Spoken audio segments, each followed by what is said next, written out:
दस्तक है वो उन लोगों के लिए खासकर है जो एटीएम से पैसा निकालकर खर्च करते हैं। तो अगर आप ऐसा करते हैं तो 1 मई के बाद थोड़ा सा सतर्क आपको होने की आवश्यकता है, क्योंकि एटीएम से ये देखना कि आपके बैंक अकाउंट में कितना पैसा है, कितना बैलेंस बचा है, या फिर जो विथड्रॉल्स हैं आपके जब पैसा निकालते हैं उससे, ये सारी चीजों के लिए आपको अतिरिक्त भुगतान अब करना पड़ेगा।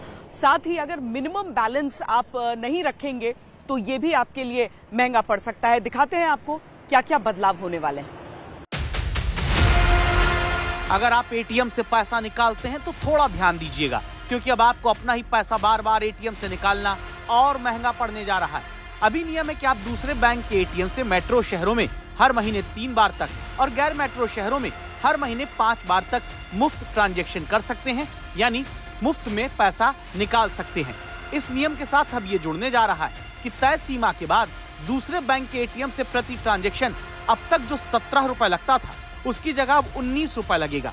इसी तरह किसी दूसरे बैंक के एटीएम से आपने अपने बैंक खाते का बैलेंस चेक कर लिया तो अब 6 रुपए की जगह 7 रुपए हर बार कट जाएगा, क्योंकि भारतीय रिजर्व बैंक ने एटीएम इंटरचेंज फीस में बढ़ोतरी को मंजूरी दे दी और ये बढ़ा हुआ चार्ज 1 मई से लागू होने वाला है, जिसको लेकर देश में एक बहस ये होती है कि अरे अब एटीएम कहाँ ज्यादा इस्तेमाल होता है।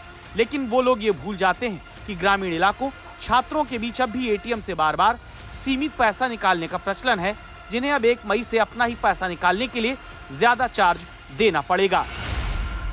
मतलब हम लोग 5 बार से ज़्यादा बार निकालते हैं, अगर ज़्यादा पैसा कटता है तो हम लोग को महंगाई का दिक्कत होगा।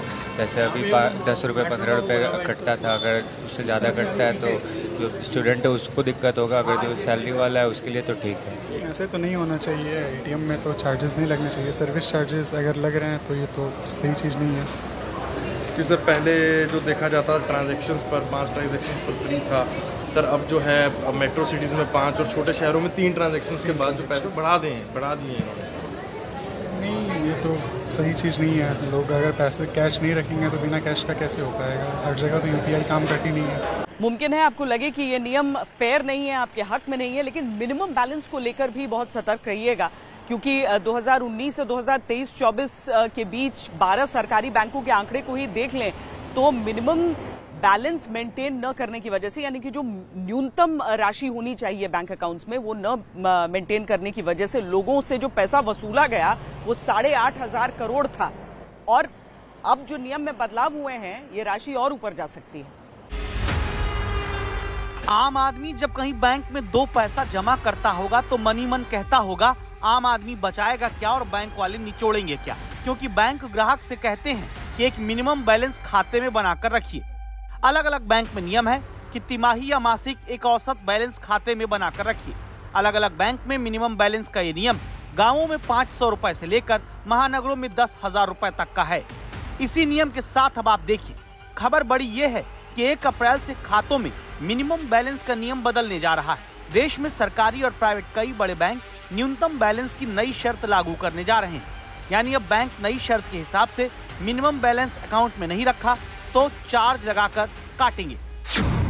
देश में कई लोगों को ये लग सकता है कि अरे बैंक वाले कोई बहुत पैसा थोड़े ना काट लेते हैं, थोड़ा सा ही तो वो चार्ज लेते हैं। उन्हीं लोगों के लिए ये रिसर्च है। जब जनता के बैंक खाते में मिनिमम बैलेंस के नीचे पैसा जाता है तो कैंची बैंक की चलती है, जिसका ये नतीजा रहा है कि भारत में 12 सरकारी बैंकों ने 5 साल में 2019-20 से लेकर 2023-24 के बीच 8,500 करोड़ रुपए जनता के खाते में मिनिमम बैलेंस ना होने पर चार्ज के तौर पर वसूल लिए थे, जिसमें 2019-20 में स्टेट बैंक ऑफ इंडिया ने 640 करोड़ रुपए जनता से लिया था।